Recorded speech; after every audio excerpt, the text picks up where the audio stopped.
Hi, I'm Cindy Ransick. I'm the curator and director here at the Santa Maria Valley Historical Society, and we're here at the museum talking about history in the cemetery. So we're going to start here with a timeline because that's a good place to start before you get to the actual cemetery, so you know where you're at.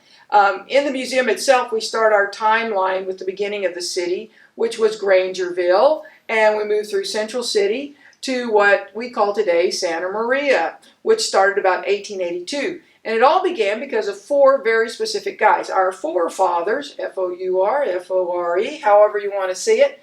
And they were Fessler, Thornberg, Miller, and Cook. And they gave such form to the city because their land grants came together to form a kind of a perfect square. And so they divided themselves into four quadrants, and in those four quadrants they made decisions for the community. Now, there was a little bit of difference in their opinions politically. Imagine political differences even in those early days. And John Thornberg was a Quaker, and as a Quaker he was opposed to drink. Whereas we had Mr. Isaac Miller here, who was not a Quaker and was not opposed to drink. So we owe Mr. Miller Whiskey Row because all of the activities on this side were more church-going, church-like. And so all of the billiard halls and hotels and different things wound up over here in Miller's quadrant on what became known in our community as Whiskey Row. And of course we had Whiskey Row all the way up through the development of the mall. So it was a long time situation that was created just by a little difference in opinion of these two guys. And now they were all town builders of some sort, and they all were great visionaries and worked really hard to create a town for us. And part of their vision was at Main and Broadway was that the town would be very accessible. So we have Broadway, which has nothing to do with New York. It has everything to do with these big mule teams that used to come through our town and were doing a lot of the big work. They wanted the mule teams to not have to transfer all the way to the other end of the town to turn around. So they made the way broad so that they could turn around at any point when they were making their deliveries or if they needed to turn and go back the other direction. So we have a broad way, not Broadway. So it's kind of a cool idea. And of course then Main Street was the main drag, just like in any small community. And the men also added their names to the outer quadrants so that if you're familiar with Santa Maria at all, you will know that the way to get around is through Fessler, Thornberg, Cook, or Miller Street. Those are our main drags. So let's head out to the cemetery, learn more about these guys, their family, their descendants, and how we all connect.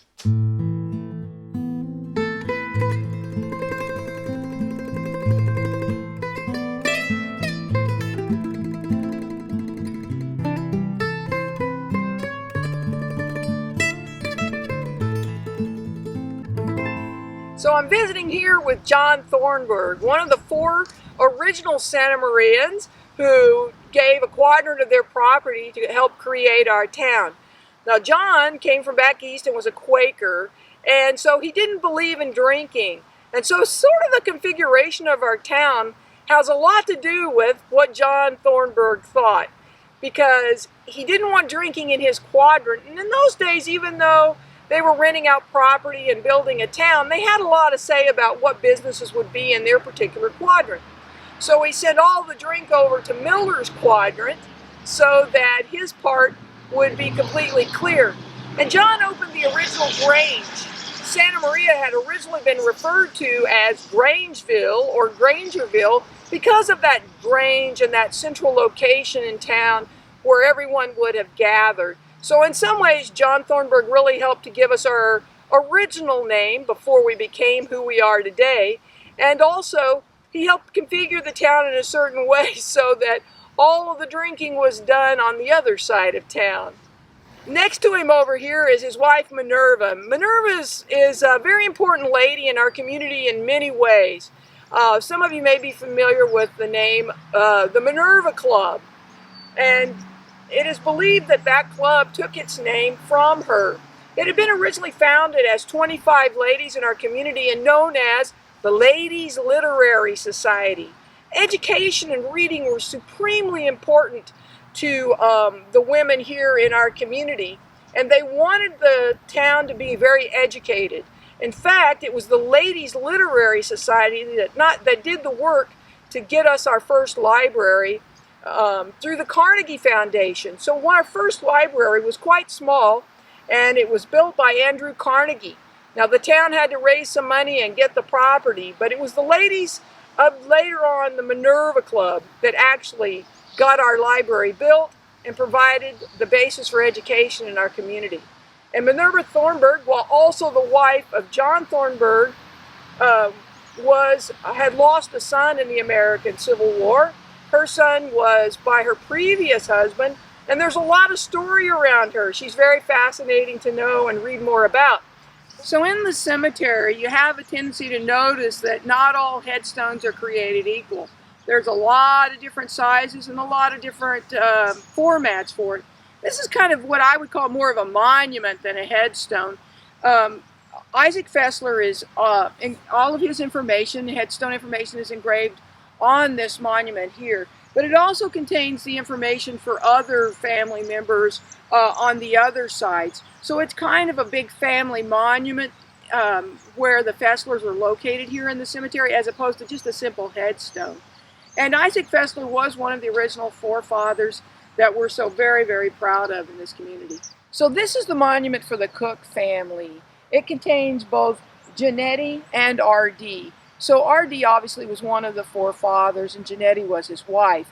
So it's one of those particular monuments that gives us some information we didn't really know per se. One of the things that's in question always is her name.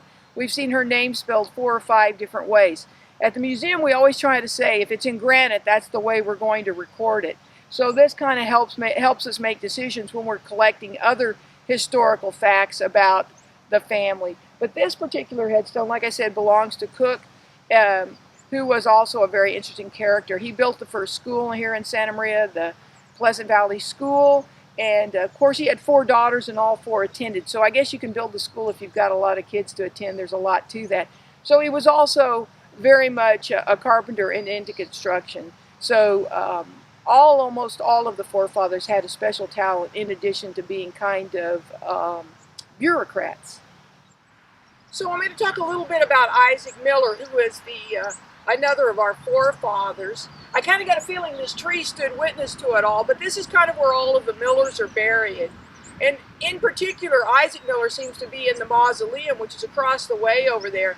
Not sure how he got separated from the rest of the family plot, but anyway, that's where we can find him.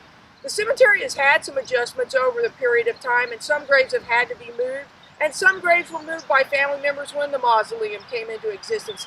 They moved them from really close to the road to a more quiet place. So it's hard to know what the family was thinking at the time, but it's always fun to fascinate over what they might have been thinking about mausoleum, roadside.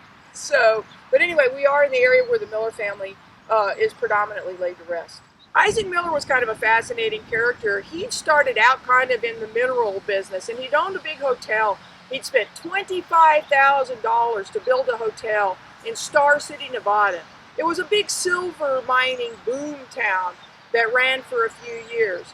It looks like he might have imported a wife from Germany. We're not real sure. We've looked at the documentation. His wife was an immigrant. We're not even sure she spoke English when she got here. So they're kind of a fascinating couple to learn a little bit about. But when the silver mine went boom, or collapsed as opposed to boom, I suppose, he left the area. The whole city went from many thousands of people down to 4 or 5 when he eventually left. It's got to have been hard to walk away from that big, beautiful hotel. And came up here to the valley and began farming again. Well, a lot of the men who came to this area had given up mining. They had hoped to find their fortune in minerals, but they actually wound up finding it in agriculture. So agriculture in our valley was actually kind of what really gave them status and stability in the end.